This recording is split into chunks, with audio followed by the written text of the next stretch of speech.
Thank you everyone for coming. We're going to get started. It's a pleasure to introduce Ellen Meara, who's a Harvard-trained economist who's been working at the Dartmouth Institute and a full professor there in every department, as far as I can tell, across the university. She's in economics, she's in med school, as well as the Dartmouth Institute for Health Policy, and apparently soon to be returning to her roots at Harvard. But today she's going to talk about socioeconomic status and pain and Social Security disability programs. So thank you. Thank you. Thank you so much. It's great to be here. And I should have like a red line through. I'm not going to actually talk about DI receipt today because understanding trends in disability insurance participation and how people kind of get there has been something that's motivated myself, and David Cutler and I have been working on these topics for a good 20 years at this point in different contexts. But we decided that we actually needed to go deep. We needed to go deep on this issue about socioeconomic status and pain. And so it has sort of trying to understand things about this population as the motivation, but I won't actually spend time on that today. No worries. And please feel free to interrupt with questions and things throughout.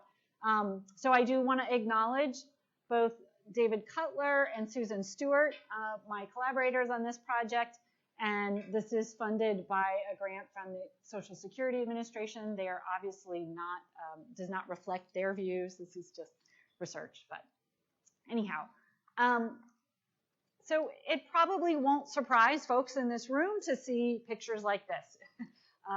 What we're showing here is age on the x-axis, and on the y-axis, functional limitations. So, you know, these are going to be limitations in walking, climbing, standing, stooping, carrying, grasping, all these kinds of things. And what you see is that as people age, of course, the number of limitations they report increases. This happens to be from the National Health Interview Survey,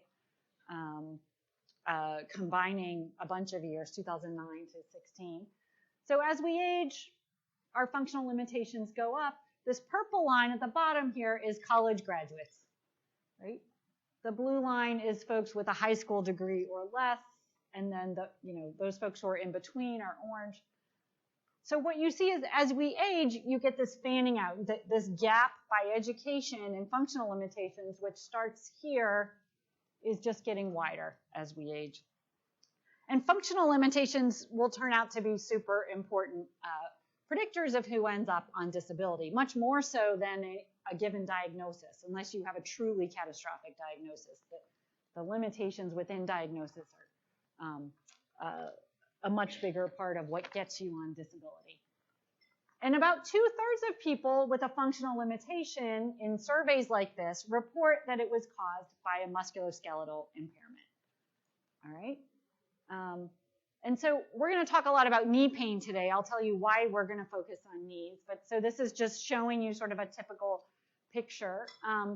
So much like functional limitations, the share of people who report having knee pain, and in this case, this is chronic knee pain lasting 3 months or more, that also is sort of widening over time. The gap is about 5 to 10 percentage points by education. Especially as you get in sort of these older working years. And it turns out in surveys, when folks are asked about pain in the last 3 months, they report neck pain, about 1 in 5 respondents, and lower back pain is quite common, about 1 in 3 respondents. And then this sort of musculoskeletal related pain. In the last 30 days, folks get asked about it, joint pain, aches, or stiffness. So these are all, again, these different kinds of musculoskeletal impairments are really important in generating pain for people. And then it turns out that the most common conditions that lead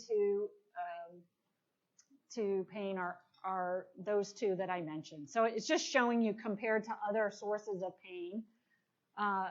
Fracture, so another musculoskeletal source of pain, but depression and anxiety are the next biggest. But you see arthritis, back and neck pain really stand out as being a big part of what gets people to be reporting pain. Okay? And then I said we were going to go deep. So then looking at joint pain, you can actually, in the health interview surveys, people get asked specifically about what joint. And then you see knees, about 60% of people who report joint pain have pain in the knees. So, and so because of the fact that there are these persistent differences in pain across education groups and persistent differences in, reported disability, impairment, participation in these programs, we wanted to better understand this. And so what we're going to do today is talk about several hypotheses for this. The first is just, it's structural, right? The first place you go is just there's more injury in this population. And one of the reasons we're going to look at knees is that unlike lower back pain, there is actually some objective information on knee damage that you can get out of imaging studies. And that's not really true. You can have lots of back pain and nothing will show up on an exam. So the first question is just how much does the structural damage differ by education? A second sort of hypothesis going on is that things happening in the environment differ. So the task, and we're going to spend a lot of time on this part today, the tasks required of less educated people are more demanding, and this leads to more pain. So primarily, this would be talking about their longest occupation. We'll spend a lot of time on that. This, it's in their head could be a lot of things, which is less educated people may be facing a lot of challenges, so they may have more despair. They may be more depressed than other folks, and this can influence, how you perceive pain, how you cope with pain, and your ultimate functioning. And then, of course, there's the, is there some difference in access to medical treatment? It could be that medical treatments are just better for the better educated. We're going to actually spend very little time on this today for two reasons. We're going to argue that for knees, there's actually not as much as you think that you can do to help with knee pain. And we're not going to be able to look at that explicitly, but okay. I was presenting this to a pretty different audience recently, and they were kind of, I think, puzzled. Why do you want to look at this? Isn't this obvious? Don't we know that pain differs by socioeconomic status? And the answer is, well, yes, we absolutely know, but I guess, again, going back to this motivation of trying to understand this populations and how people transition onto disability programs, if they're different, depending upon the source of gaps in pain, it might actually imply a really different response. So there's been some influential papers that came out in the early 2000s saying the disability insurance program in the US is essentially broken, and it's serving as unemployment insurance, and as replacement rates rise over time, it makes disability relative to wages for low-skilled workers look much more appealing. And that is, that was explaining a lot of the rise in the caseload. That's been challenged because there's obviously a lot of demographic transitions that would predict and indeed have led to rising caseloads. If pain simply reflects some, poverty as its explanation, and just, it's everything about if we find that despair is higher in these groups, poverty is higher, the jobs are harder, the jobs are less satisfying, less fulfilling. If all those things are true, then you're going to say, well, there's something about this group that it sounds like it's more just poverty is causing a lot of things to go wrong for them. Or if you can isolate it and say something about their working conditions, for example, you might think about accommodations, or you might think about what the workplace looks like. And that would be a really different policy response. So we wanted to kind of go deeper. This is just an example. We're not saying that all disability comes from knee pain, but we're saying it's a really disabling impairment. It's very common in what is the most common reason for new awards for disability in the US. Okay? So let's talk a little bit about knee anatomy. We'll start there. All right? And then I'll spend, as I said, some time on job characteristics and obesity, which we're going to call here part of the environment or behavioral. And then we'll spend a little bit less time on despair and these others. So to look at this, so what's going to happen today, there's going to be a lot of data sets. I'm guessing some of you in this room have worked a lot with these data, so or with some of them, and others will be totally new to you. Some were new to us. But to sort of understand this structural difference, we started with the NHANES, the National Health and Nutrition Examination Surveys. These have been done periodically over time. We are going to show you some results from the NHANES 3 from 1988 to 94, and that's because this actually has information on a little over 1,500 folks. It has x-rays. And those x-rays were scored using this Kellgren-Lawrence classification, which I'm going to talk about on the next slide. But it's scored by folks, so again, completely independently of the interview. They know nothing. They just have a radiologic image in front of them. And on this scale, if you have, a scale of 2, 3, or 4, that's arthritis. And we're going to look at things separately by education groups, breaking out those with high school degree or less, or college graduates, and then those in between. And anything I show you in table format today, all of that is age, sex, race adjusted. So if I say just demographics and I'm showing you these education coefficients, everything is adjusted for those basics. All right, so it turns out that the common forms of, or common causes of knee pain are arthritis and then, damage to things like ligaments and meniscus. Arthritis can be, it has a hereditary component, but it also has a very sort of physical and mechanical component. And it can be identified on an x-ray. And namely, what happens with arthritis is that all of the sort of soft tissue in the joint starts to wear down over time. And you see in this grade 4, severe arthritis, there's no more soft tissue there. When those joints rub together, that's quite painful. So that's what's causing it. Yes? What's the difference between studying knee pain and arthritis? Because it seems that, in what sense are they different? So knee pain is going to be caused by more than arthritis. No, the reason we want to look at arthritis is that arthritis can be confirmed radiologically in these x-rays. So we can get an objective measure and say, what percent of socioeconomic differences in pain go away once you control for this grade of arthritis, for example. So this is one of the most common causes of knee pain. And so we want to take out that structural component. How much is it that just on objective measures, the lower education individuals have more structural damage? And is that what's explaining their differences in knee pain? Yeah, no, I was kind of thinking that what kind of knee pain is produced not by arthritis. So that's what it seems that they're too closely associated, or no? That's my question. I don't know, but So like if you, again, damage to your ligaments is not caused by arthritis. Those are going to be separate things.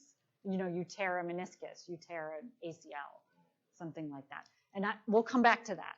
So right now we're just going to start with the x-rays. Okay. So, and I should say in the NHANES, they did these x-rays only on older adults, so 60 to 74-year-olds. Okay. And so, all right. So for all ages, 60 to 74, you see this big education gradient, right? The lowest education group, about 17% of them are reporting knee pain, but it's under 10% in the college graduates. That's very true in this group at 60 to 64. It's still true that the college grads do better than the other groups at older ages, okay?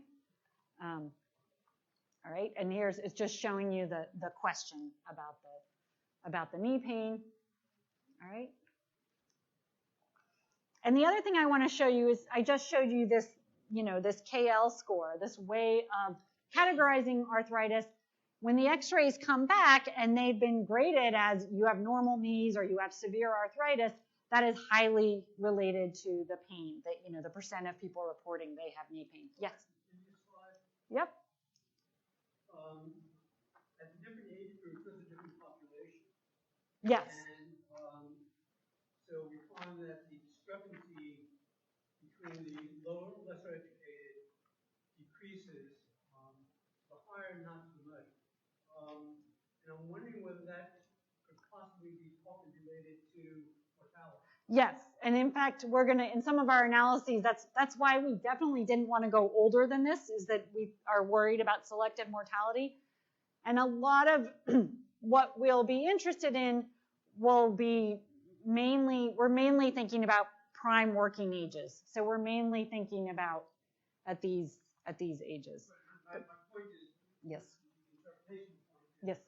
had the less than high school survived to 70, 74, the gap might have been smaller. Yes. Yeah, no, I absolutely think that could explain what's going on. Absolutely. Thank you. So, all right. Okay. So the other thing is just sort of a quick validity check. I mean, this has been validated elsewhere, that reported pain maps quite well to these radiologic images. And the other thing is, ultimately it's still subjective, right? Whether you categorize a knee as mild versus moderate or moderate versus severe. But other studies, not ours, have validated these measures as being highly reliable, high inter-rater reliability. So, all right. So we like this as an objective measure in the musculoskeletal realm because you typically don't have that. And, okay. And so this is just showing, in this graph, we're showing the population distribution of X-ray findings, and we're doing this separately. Sorry, I'm missing the legend. I don't know why that is. So this is the high school or less group, and this is the college or more group. This is just to make the graph less busy. We took out the middle group. And what you see is that the images differ very little by education. There's a little bit more of sort of this normal no arthritis in the knees for the college educated, and there is a difference in this possible group. But what's kind of striking about this to us was just how little difference there was in this sort of visible arthritis across these groups. And then on the next slide, I'm showing you by those groups. So within the group of people who had an X-ray that was determined to be normal, this is the reported, the percent reporting this knee pain. And you get here, and folks are much more likely to report knee pain when they're in this lower education group. And it turns out that 85% of this difference in pain by education is a result of lower pain reports given the degree of arthritis. It's not the amount of arthritis itself. Yeah.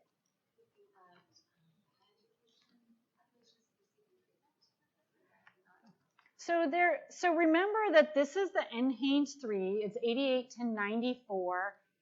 The treatment is essentially over-the-counter meds. Like even knee replacements are not as common then, and those are very rare events. And we'll come back to that. The treatment one is hard because what we actually observe is that the less educated are getting more treatment, but they're also in more severe pain. So you have this problem, you have an endogeneity problem that we don't have an easy solution for right here. But we also know that the treatments are quite limited particularly during the time frame you're seeing here. So, okay. And so let me just walk you through this because we're going to do this a number of times here.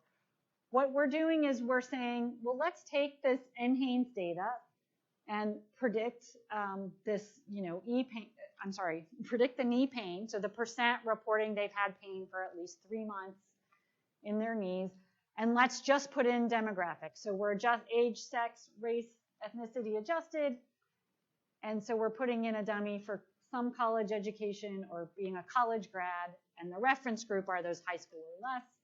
So what you see is a 7.3 percentage point lower likelihood of reporting knee pain among the college grads. And then you add this x-ray information and very little changes. So there's sort of a 14% reduction in that college grad coefficient. Yeah. The other injuries that cause knee pain, do they tend to end within 3 months so that we don't have to worry about that? No, so we're going to add data for that. So hold that thought. Yeah, because obviously arthritis is just one type. It is a very big type, but it's not everything. So, all right. So we were surprised by this because we just sort of thought, these folks are in much more manual jobs, and it seems like structural damage would be a big deal here. And so we weren't satisfied for the reasons that Norma is raising as well. And it turns out there's something called the Osteoarthritis Initiative. And it has folks aged 45 and older. It's a slightly funky sample. It's like people at 4 sites in different cities. They were enrolled and followed for about a decade. And what's really interesting about this is some of the people they followed had osteoarthritis and pain at baseline. Other people were deemed to be at risk. And then there were controls that had completely normal knees. You can see it looks like they had trouble getting people with completely normal knees. So, you have to take all this with a grain of salt, that like who enrolls in these studies. But we also, to try and address the fact that there's clearly selection, people are going into the study because they're hoping someone's going to fix their knee. We controlled for how folks heard about the study, the site that enrolled them, and we also omitted the first wave of data because there's a huge amount of regression to the mean. So you see really high reports of pain in wave 1, and then it comes down to a very steady level over the remaining waves. So what's nice about this is we also have x-rays, but we have MRIs. And the MRIs let you see the other, another common source of damage. So damage to ligaments, damage to the meniscus. And so we code up a number of these sources of damage. Another thing happening in this study is a much more specific way to capture knee pain. So it's a specific, we've been calling it the KOOS. I don't know if you say KOOS or KOOS, but the knee injury and osteoarthritis outcome pain score. It's 9 items. Let me show you the items. They're things like, they start with the basic. How often do you experience your pain? But then they ask you, is it about twisting or pivoting on your knee? What about straightening the knee, walking on a flat surface, going up and down stairs, at night while you're in bed? So very, very specific features of pain. This isn't just a general, I don't feel like moving my knee, it kind of hurts. It's really quite specific. And again, if you line it up to the x-rays in this OAI study, and you put the score, and we've actually scaled it, so higher score means more pain. It can range from 0 to 100, because you get on each of the 9 items, you can have 0 through 4, and then it gets scaled up. So again, much more severe reports of pain for those with severe arthritis on x-ray. And so we did the same exercise that I showed you before. In this case, we're predicting that continuous KOOS score. And here, the college grads have a lower KOOS score by about 6 points, right? And then you add in the x-ray findings, but you also add in the MRI findings. So that's going to get this damage that wouldn't be captured on x-ray. And you still have a remarkably similar finding that this relationship between college education and the reported pain is only dropping a bit, about 14%. Okay? All right. And, you know, we wanted to really be convinced, is this just something about the reporting? You know, do we trust the reporting here? And we feel like a couple strengths are the specificity of the KOOS score is really getting into the nature of the knee pain. The fact that also the pain is correlated with physical functioning. So let me show you that. Also in this OAI study, they had subjects do two things. They timed how long it takes you to walk 20 meters, so across the room. And they sort of tested, it's a knee force extension test. So it's with how much force can you extend your knee. So they're measuring in newtons. And so again, folks who are reporting, you can see most people, the average KOOS score is about 13. And most people are kind of down here. But as you have a higher score, right, it's taking you longer to walk across the room, and you're also having a lot of trouble. So again, we thought just more validity that these scores are really picking up functional limitation and pain. The other thing that we looked at, so if you were sort of very cynical and you said, well, people are in crummy jobs and they have a little knee pain and they're going to report it more when they're in a crummy job, especially if they think they might be able to get disability. One would expect that those reports would change somewhere around retirement age. And so let me explain what we did here. We basically took out for each individual, we took out their mean KOOS score. And then we just took at every age, so after sort of taking out the individual score, how different were they from the mean? And then on the red line here is the percent working. It's shown on the right-hand axis, right? So as you sort of cut the percent who are working in half from sort of 70% up here to around 35%, these pain scores are still centered around the residual pain. Once you take out your personal mean, are kind of centered around 0. So we didn't see a big systematic change when people leave the workforce. So again, that seemed very convincing to us. And so, you know, what did we conclude from this first part? Structural damage that can be viewed on X-ray and MRI is not explaining this disparity in pain. So we naturally wanted to go to the environment in which folks work. And so let me tell you how we did that. So going back to the NHANES, they have a lot of information on your longest job worked.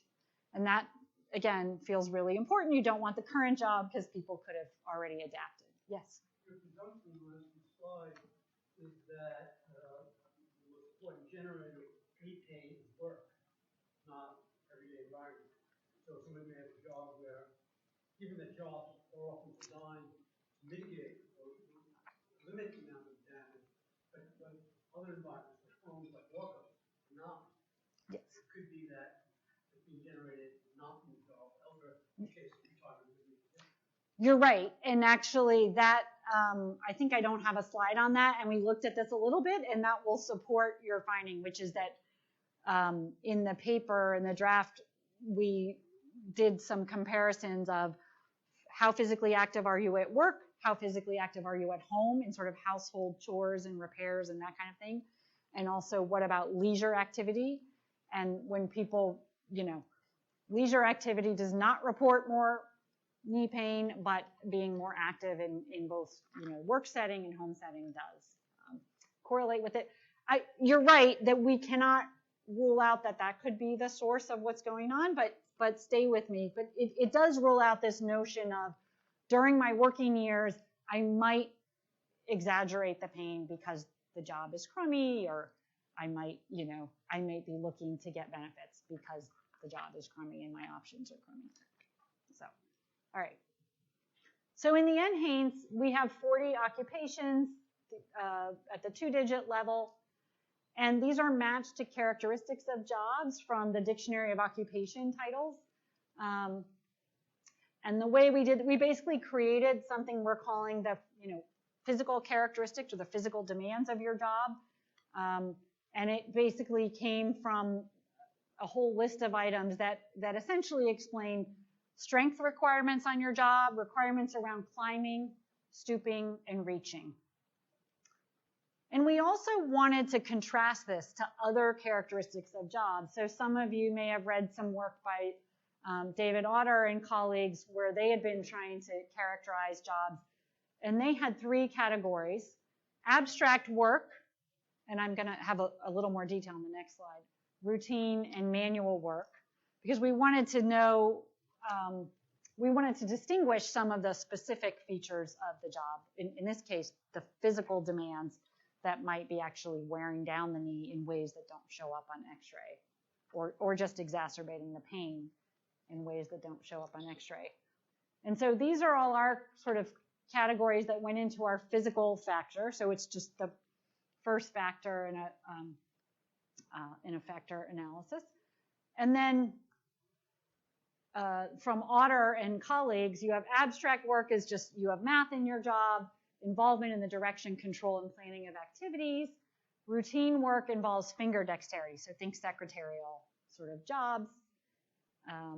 And then manual work, eye, hand, and foot coordination. A lot of the jobs in that category end up being things like, a delivery driver, lots of drivers. Okay. And so this physical factor score that we created, right, which is set to be mean 0, standard deviation of 1, as things are more physically demanding, the percent reporting pain in either knee is rising, and we put some of the outliers, we mark them for you. So note, health service occupations are up here, reporting lots of pain. Construction trades, relatively high pain. They're right on the regression line here. Farm workers, well, that's tiny dot, but they're expressing a lot less pain than predicted by the physical demands. And so what we then did is we set up the same thing in the NHANES. We predicted pain. So for comparison, this was just demographics. And then we added this physical factor for your longest occupation. So how many physical demands were being made from you. And we were a little bit worried. We didn't want to just put that in. We wanted to put in other features of jobs because we wanted to distinguish that it was the physical component versus just you have a job that's boring because it's routine, or you have a job that doesn't allow you to have control or use abstract reasoning in some way where people tend to report more satisfaction. So when we add these additional, these measures of whether you're engaged in abstract, routine, or manual work, things don't really change too much. And so what we conclude is that controlling for all these features, these job characteristics, this physical nature, the physical demands of your job can explain about 1/3 of that gradient, that educational gradient in pain. So, and of course, the other thing that differs a lot by group that is actually quite important for things like arthritis and could be important for pain are the levels of obesity. And in the NHANES data have a nice feature. You could characterize your BMI at the current period, but they also asked you about how heavy you were at your heaviest point. And there were a couple of other time points, but basically your current obesity and your maximum level of obesity both mattered in terms of pain that you reported. And so you can see that, the percent with pain in either knee is rising quite a bit. And so I'm going to show you these results in a moment, but knee pain is not only highly correlated with maximum BMI, but it will be independent of this effect of the job demands. And so we're going to knock out about another 1/3 of the education difference controlling for obesity of folks. So this is the first 2 columns are what you just looked at here. And now we're going to add in current and maximum BMI. And we're going to see that, that educational gradient go away. Okay. So together we're saying, you know, this went down by about 70% compared to that original bit. Okay. So sorry. So I mean, you know, education. I guess I'm wondering to which extent it makes sense to kind of control for obesity when you kind of enter an education gradient, because presumably whatever education does, but it's a determinant of a bunch of behavior that generates differential obesity, and so in some ways it's a very artificial, hypothetical. Yeah. What's the education gradient of obesity constant? Is education presumably is related to what people do that produces. Right. I know. I think that is actually something I'm struggling with as we revise the paper, is like how to characterize the obesity, but it feels so, it is so mechanically related to lots of musculoskeletal harm and damage that it felt like we needed to have it in here. I mean, you could just say, all right, obesity and education are jointly determined, and therefore I'm not gonna, there's no additional information here. But then I would still say, but there's information here. These physical factors of the jobs matter a lot.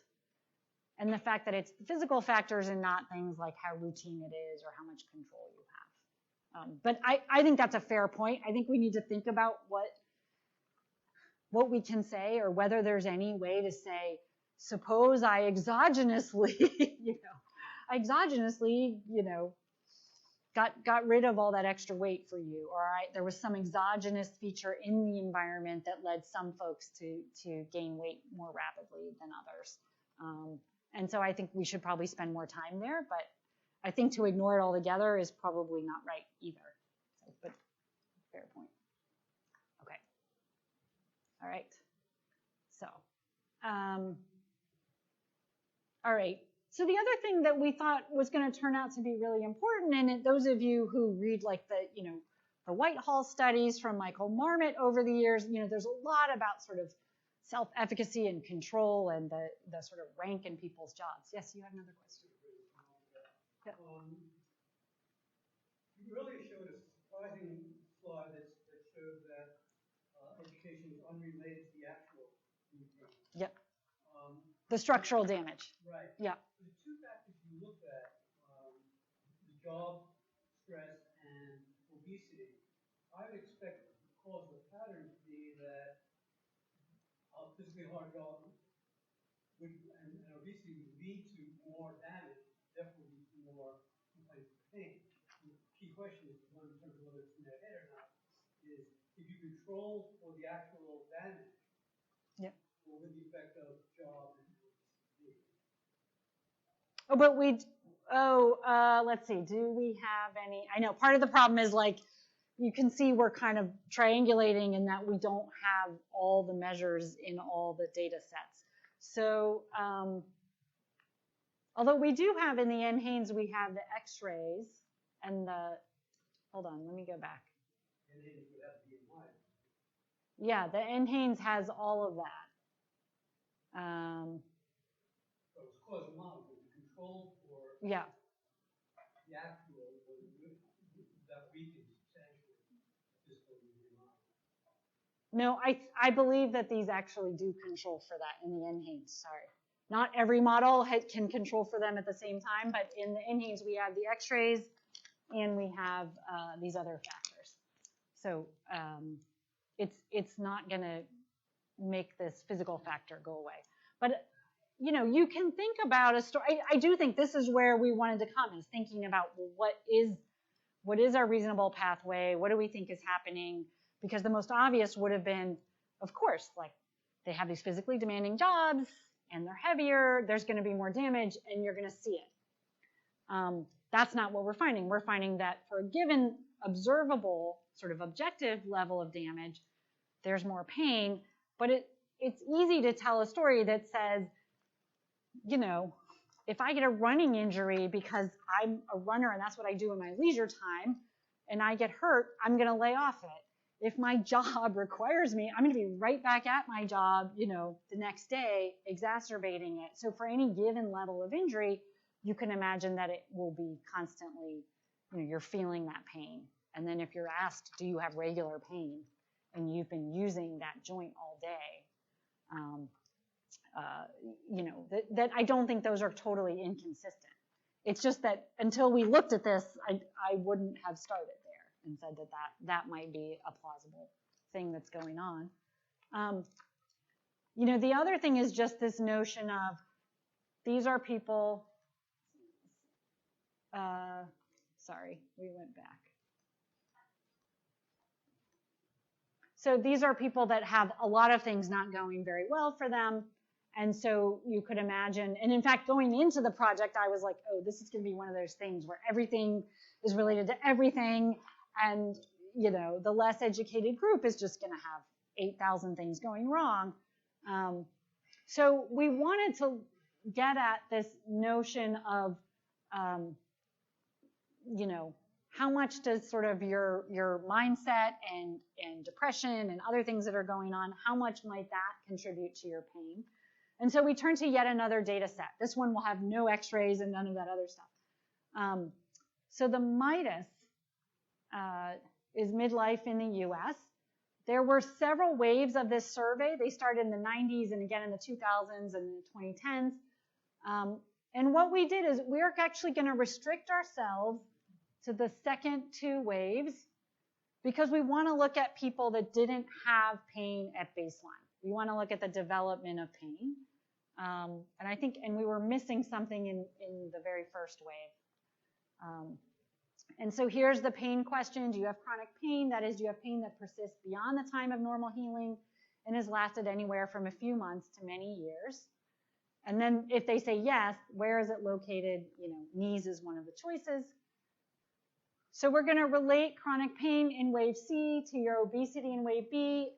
We also have your job characteristics and some psychological characteristics. So let me show you what they collect. So it's actually quite extensive in MIDAS. They have life satisfaction on a 10-point scale. They have positive and negative affect. Measures of control, sort of personal mastery and perceived constraints. And then just psychological well-being, right? Positive relationships, self-acceptance, autonomy, personal growth, environmental mastery, purpose in life, all right? A lot of these things will, in fact, differ by education. But if we control for them, and I'll show you the results in a minute, only 10% of the difference in knee pain by education is associated with these. So these are just to give you a sense of how these differ by the education groups. So what are things that differ a fair bit? Negative affect is higher in the lower education groups. So personal growth and environmental mastery, those differ a bit by education. Some of these other things, like, so all these psychological well-being measures except for autonomy actually do differ quite a bit. But then when we added them, we noticed two things that really struck us. So one, column one, it's the same sort of setup with just demographics. You see this education gradient in pain. Column two, these physical factor on the job, which is actually a much cruder question.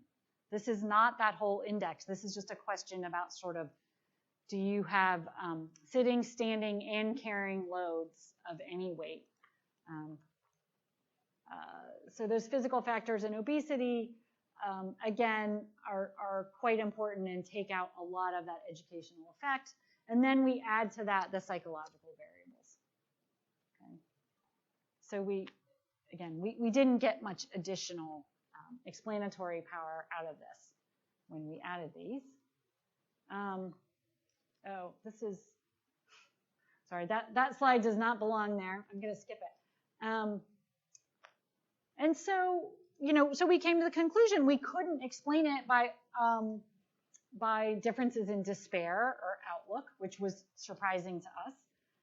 And then the final one is going to be, you know, is it treatment? And this is the one where we're punting the most, but I in the paper, we argue that this is not likely to be a big deal. I think we could probably do a little bit more on it, but it is true that treatment for knee pain has historically been limited in use or not very effective, right? Major things are over-the-counter medications,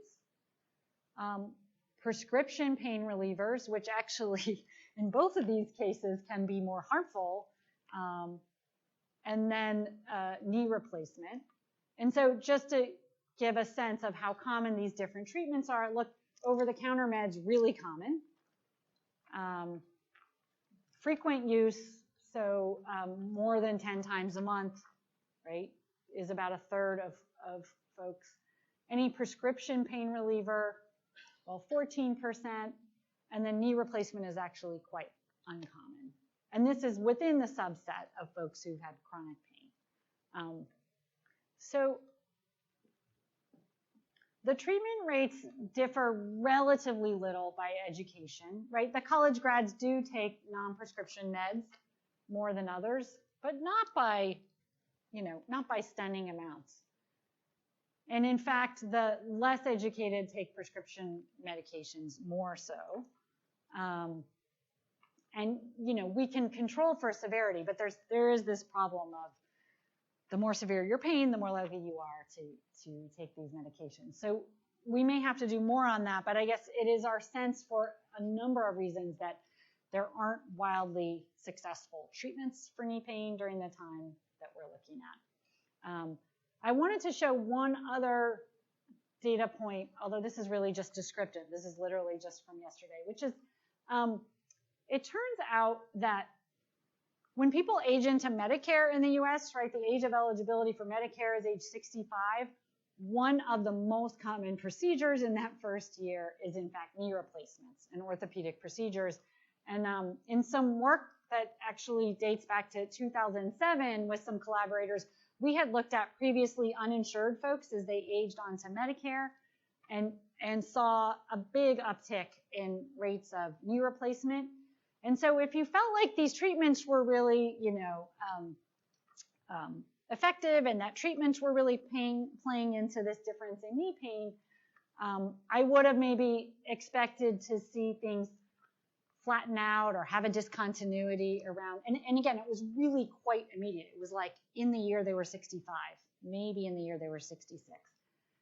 And the pattern of knee pain is really different. It kind of peaks around age 60, and then it starts to come down. Now, I guess, you could worry again about selective mortality, and maybe we should do some things, look at the life tables there. But I think at 60, that's not what's going on. I think they're young enough that that's not the case.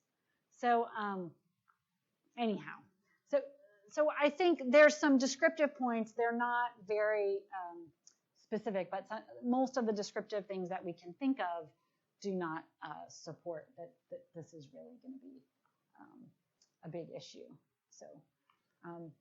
So where we end up, of our four things, four hypotheses, our first was, well, it's the knees of less educated people have more structural damage, or I should say more structural damage that can be observed on an X-ray or an image.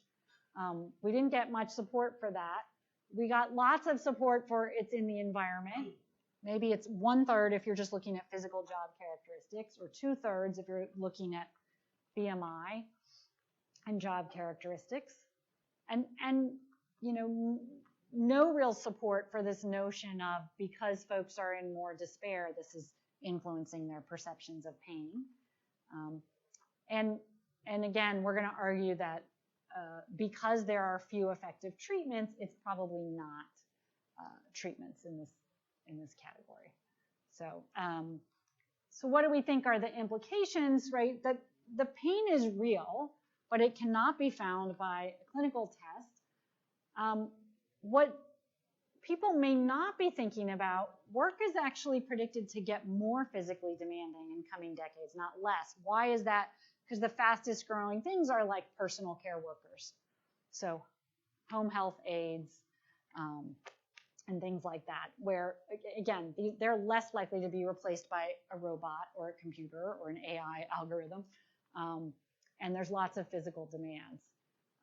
We also see, if you look at maximum BMI and you look at the different NHANES, I think we have a figure in the paper that about 55% of people were obese at their maximum BMI compared to when they started measuring this. This was, it's definitely a doubling or tripling of the percent in that category. And in medical care, I guess, what are the implications for medical care? Obviously, there are so many things telling us this, but trying to understand how to better deal with pain, accommodate pain, treat pain, mitigate pain, is going to continue to be a really important area. So with that was sort of my formal part of the presentation. I don't know if folks have more questions or reactions or discussion. This is clearly work in progress, so I'm eager to hear if people have more suggestions.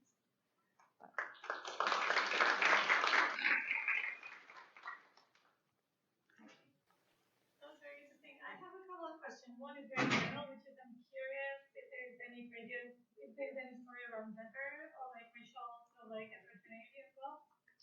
Specific. And then the other question that I had was piggybacking a little bit on one of the previous comments.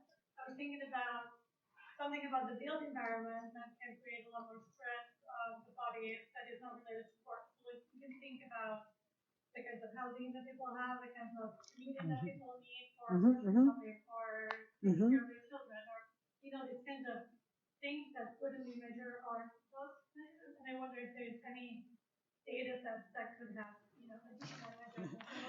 So we could have 23 data sets. I love it. Yeah. On the first one, this is, we should definitely stratify by gender. I don't think we're going to have the power to do much beyond that. I'm not even sure we're going to be able to effectively. In this work in the past, when we've done these stratified looks, things have been shockingly similar. The trends look shockingly similar. They just get noisier when you split them out. But we will do that. That's a good point. Especially because the jobs held by men and women are pretty different. So we should do that here. In relation to the built environment, I don't know. I would welcome if people know of a place that has a good way to categorize it, or I could imagine, maybe time use surveys, because you'll understand like how much time do people spend commuting, or do they commute by, but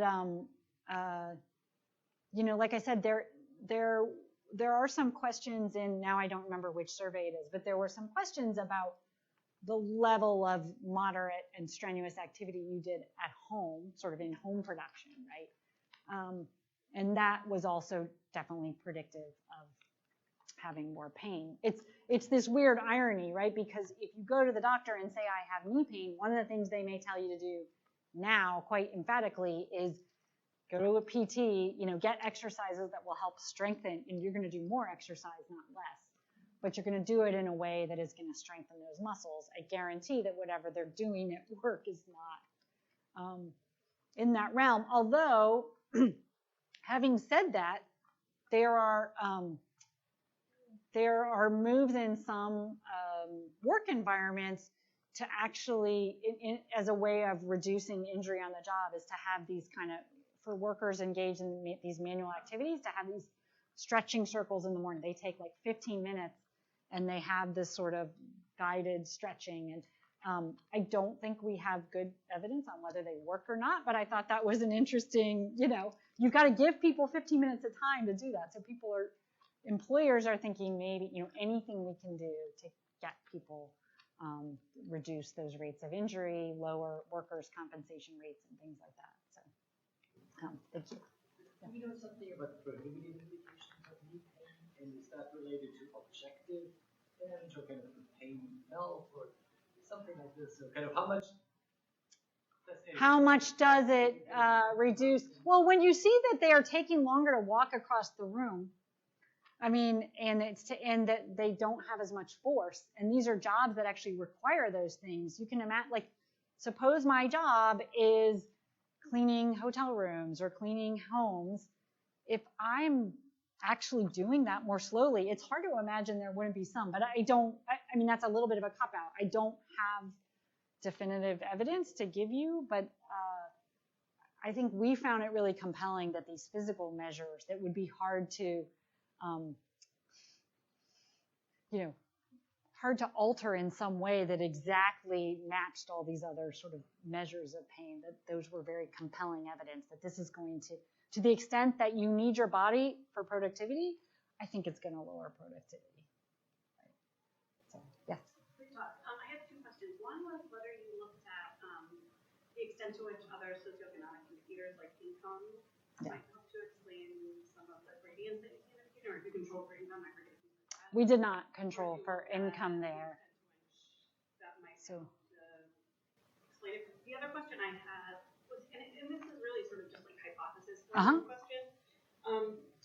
And it's not, I don't think it falls in the category of in their head necessarily, but I think this idea that sort of the everyday wear and tear of life that is associated with poverty or a socioeconomic hardship takes a physiological toll on the body and actually alters brain reception and perception has been shown before. And so I wonder the extent to which like, the differences in pain reception are actually physiological in a way that's not necessarily manifested yet on an X-ray or on an MRI machine, but that these folks' bodies may just look older and feel older because of sort of the life course exposure to all sorts of stressors and strains in ways that have really damaged the body that we might not be able to observe in a really concrete way, in a diagnostic way, but this is a totally a separate project, but that could be explored, I think, using some other sorts of physiological.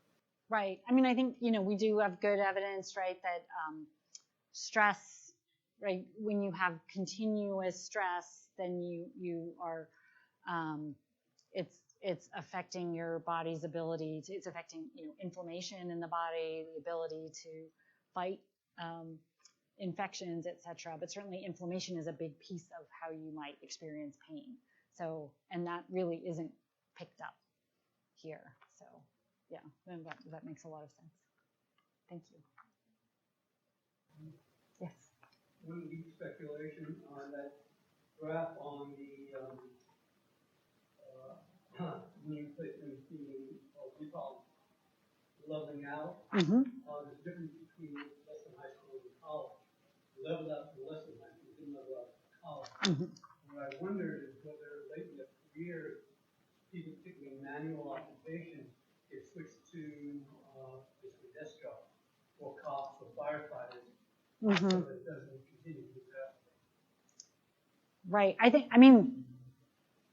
I guess we could look at the current versus longest, because technically the occupation code should change if you're no longer a laborer, but you're a manager or you're a bookkeeper. I don't know. I don't know like what that would look like, but technically that should change, and maybe we can look at the discordance between those longest job versus current job. So,